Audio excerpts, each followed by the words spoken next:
Levels, the basic segment video games are divided into. From aesthetic themes to mechanical twists, a good level keeps you guessing. And of course, some of them do it way better than others. Hi folks, it's Falcon, and today on gameranx, 10 game levels that blew our minds. Starting off with number 10, it's the subway from Inside. This entry isn't mind-blowing because of some big twist or anything. It's because of one unbelievably cruel trap. Each part of Inside doesn't really have a name. It's mostly split up by location you spend the section in for the most part. And in this case, it's an old abandoned subway. There's a lot of running and avoiding people hunting you in Inside, but it seems like when you get to this place, you're in the clear, at least until you walk past a pack of wild dogs, eating something in the background. Dogs, always bad news. You're just a defenseless kid, so if one gets you, it's instant game over. These are rip your throat out kinds of dogs, too. You don't want to mess with them, but inevitably, they want to mess with you. It starts off bad enough with a single dog that gets in front of you, forcing you to run back into the water.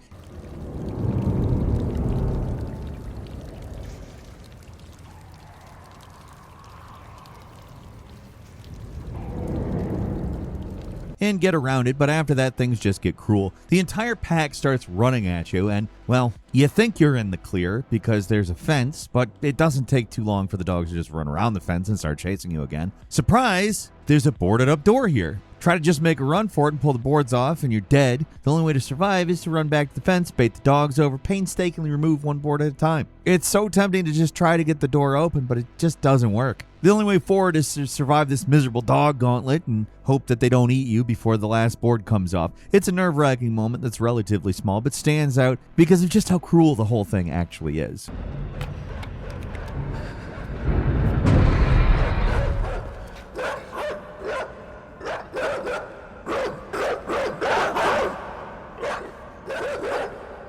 At number 9 is Alan Wake 2's Timebreaker. The Night Springs DLC for Alan Wake 2 is basically just an excuse for Remedy to get weird, even weirder than the base game somehow. They're sort of non-canon little stories, and they focus on a different character, Rose Marigold, Jesse Faden from Control, which is pretty crazy. But the standout chapter is definitely Timebreaker, where you play as the actor. It looks like you're going to play as Sheriff Tim Breaker from the main game, but you're not him. You're Sean Ashmore, the guy who plays Tim Breaker in the game. Literally, the actor. The story starts with him on a green screen, talking to what is supposed to be the real-life Sam Lake. We've been dreaming about this for so long, and now finally we are making Timebreaker, the video game. So right from the start, we are completely untethered from any sort of canon or reality or anything. The fourth wall is just shattered, gone. And that's the ground floor. It only gets more bizarre from there. The many Quantum Break connections are just right here, including a bizarre comic book sequence where Jessie returns to play her character from Quantum Break, who is now in charge of a combination of the Federal Bureau of Control and Monarch Solutions. And if you played either of these games, your head is just spinning at this point. All of these meta references could be meaningless for you, and that wouldn't make this anything not nuts. Outside of the Max Payne-like comic book panels, there's a pixelated side-scrolling element, and a part where the entire thing just becomes a text adventure. It's a single hour-long level, and it starts off the rails, only getting more deranged from there.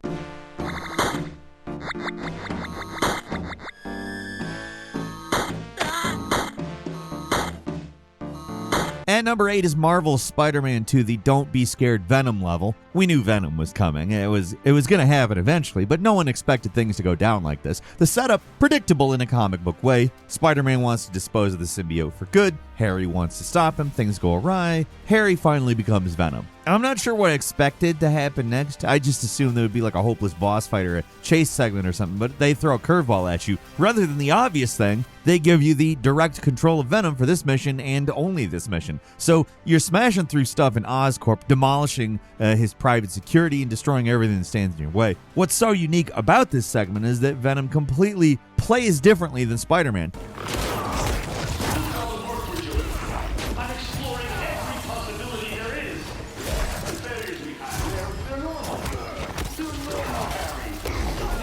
The buttons, yeah, they're mostly mapped to the same things, but he has different mechanics and abilities that are all his own. It's a spectacular mission, one of the best in the entire series so far, and that's saying something. The pacing is pitch perfect, introducing new powers slowly enough that we get it, but fast enough that this heavily scripted sequence doesn't start to get boring. The amount of extra effort they put into this single mission is kind of mind-blowing. They made an entire third playable character that handles completely differently to use once. Maybe the plan is for Venom to come back and be fully playable at some point in a spin-off or a DLC or something. That would make sense. But even if he does come back, it doesn't take away from how surprising this mission was.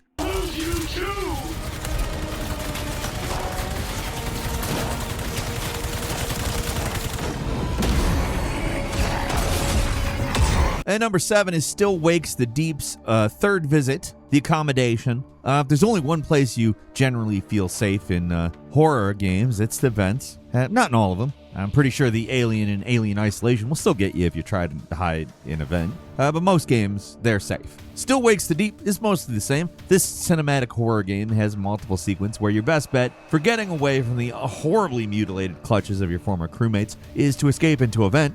They'll sometimes try to grab you, but they're just too mutated and blobby to actually reach you, at least for most of the game.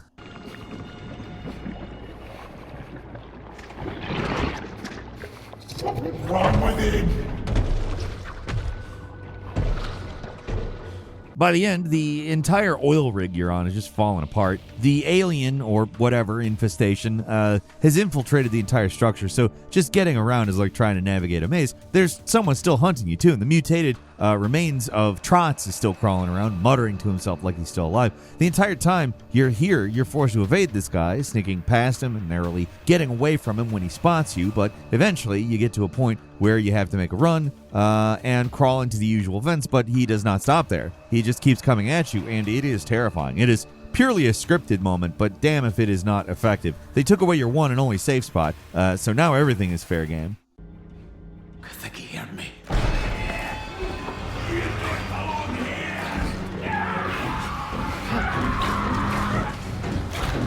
And number 6 is Entangled from Starfield. Near the end of the game, it feels like you've seen basically everything Starfield has to throw at you. That's what makes this level so effective. It blindsides you with something you did not think was possible in a Bethesda game. It starts off simple enough. You're investigating a distress signal from a research station, but things get a lot more interesting very quick. When you get there, it seems like nothing's going on. They don't even acknowledge that there was a distress signal, so already we have an intriguing mystery going on. You go to meet the director, but before getting there, the world shifts right in front of you and transforms into a destroyed ruin with only a single survivor left.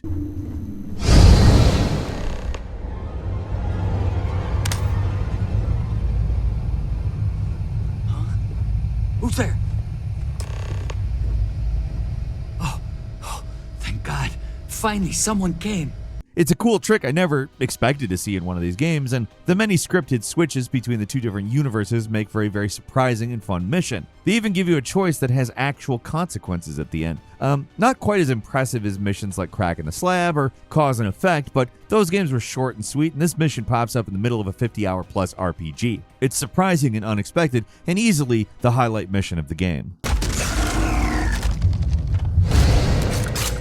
What the? You?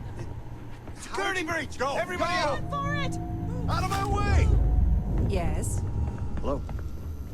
At number 5, the Battle of Midway 1942 in Call of Duty Vanguard. The campaign for Vanguard was kind of ho-hum. It can feel like you're going through the motions for a lot of it, and then this mission happens. The one that makes you just stand up and take notice. You're like, what? So after you complete the Stalingrad mission, the game switches perspectives to Wade Jackson, who's an American pilot in the Pacific Theater. The mission in question is one of the most climactic and frankly insane naval battles of not just World War II, but like history, period. Seriously, some of the stuff that went down during this battle was just unbelievable. As if this operation wasn't hard enough. Now the entire war's on the line? Relax, Hernandez. I was born for this. Not too sure I was. And you really only experience a small bit of it in Vanguard, but it's still probably the best mission in the entire campaign, at least when it comes to spectacle. If there's one word I could use to describe this mission, it is immersive. You start off on the deck of a ship, you get your S-17, go through pre-flight checks, and then you take off, and it's all seamless. You see what I have to deal with? Look at that. It's a beautiful day for flying.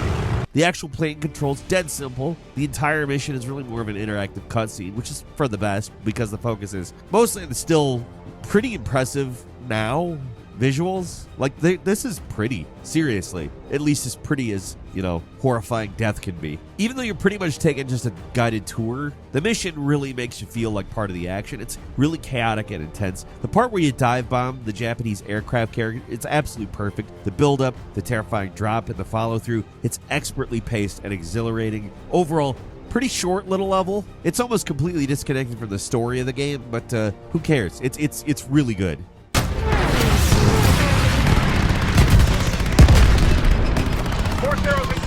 We're outmanned here. We're losing too many. And number 4 is Stellar Blade's Spire 4. Not a lot of crazy gimmicks here, just a really impressive level that's got everything you could want. It's long, there's a huge variety in the areas you explore, and there's multiple standout set pieces with 3 bosses that are easily some of the best in the game.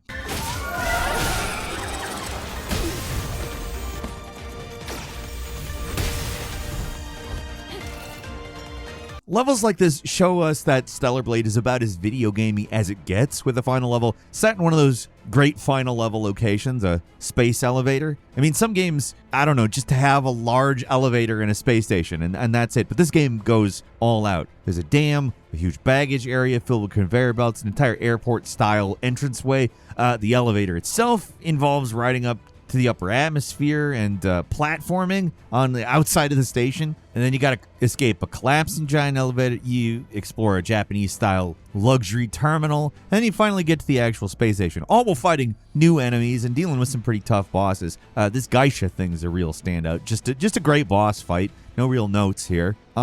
It's just about the perfect final mission. Even if it kind of feels like it comes out of nowhere, but that doesn't really matter. It's the level itself that matters, and it's great. So rarely do you get a level that manages to live up to the potential of its premise, but Spire 4 does just about everything you could possibly want in a space elevator level.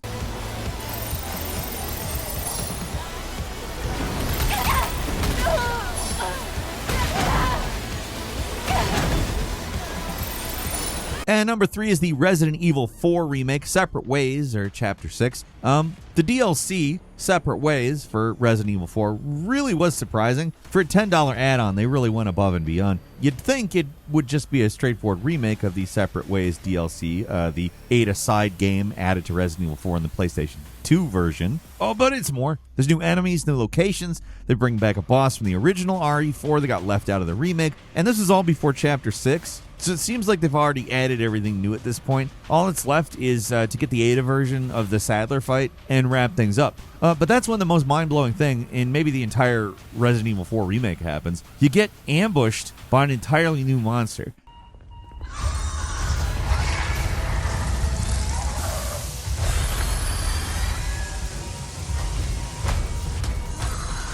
This thing is not a returning monster that got left out. It's not a slightly altered version of something already in the game. It's a completely new thing made specifically for this section. It's not even something you can fight. You just have to run away from it too. Unlike pretty much everything else in the game that you can beat for the most part. The only way to survive is to evade it. It's not the most amazing segment ever on its own. It's just a well-made horror set piece, but they took the time to add something completely new to the remake, and they put it this late in the DLC. Big kudos to that.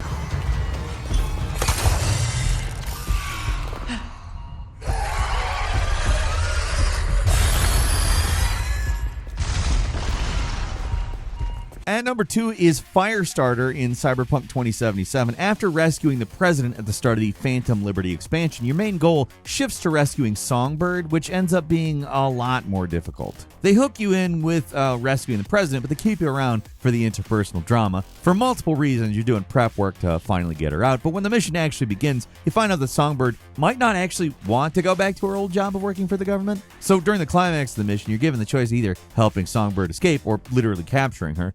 Your turn. It's ready for the access codes.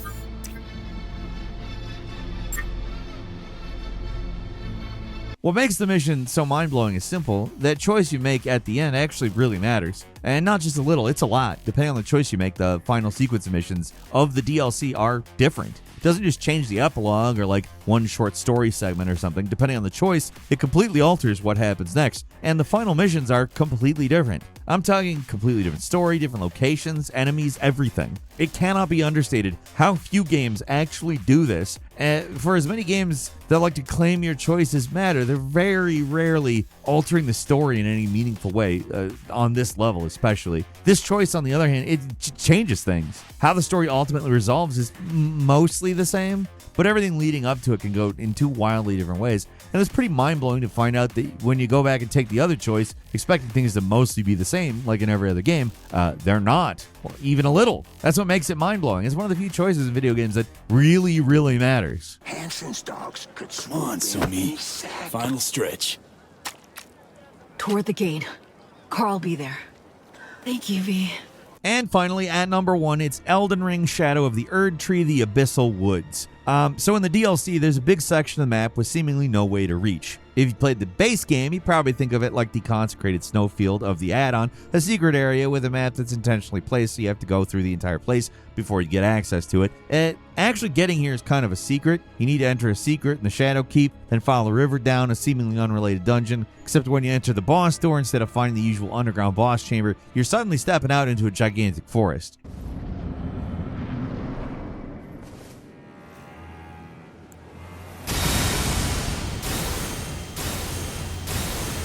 It's a grand reveal, but the real mind-blowing part comes when you start finding notes on the ground warning you to not let it see you and to not even bother trying to fight it. Yeah, these games have horror elements, but it's straight up horror. It's not an element. Deeper into the forest, you'll find these strange monsters patrolling around. The notes aren't kidding. If they spot you, they'll kill you instantly with a powerful frenzy attack.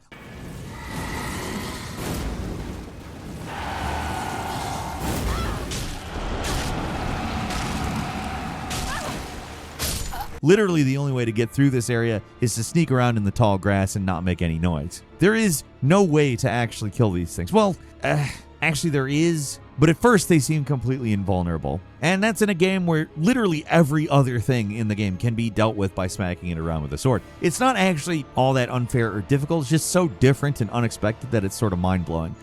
Not just that they bring these horrible things back from Bloodborne, but they're somehow even worse here. And a quick bonus for you. This Pizza Tower Don't Make a Sound.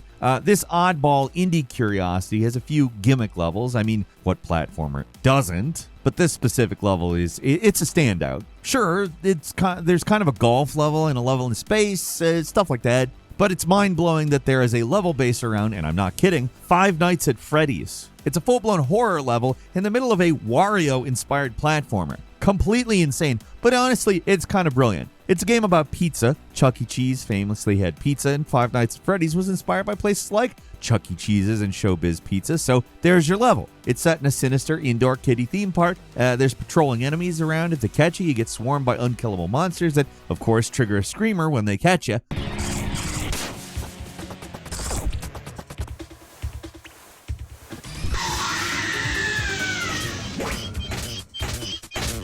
It's not actually all that scary, it's more of a big joke, but it's such an unexpected level that it introduces new gameplay stuff that really stands out. I mean, who would have thought a game called Pizza Tower was going to have screamers in it? Not me!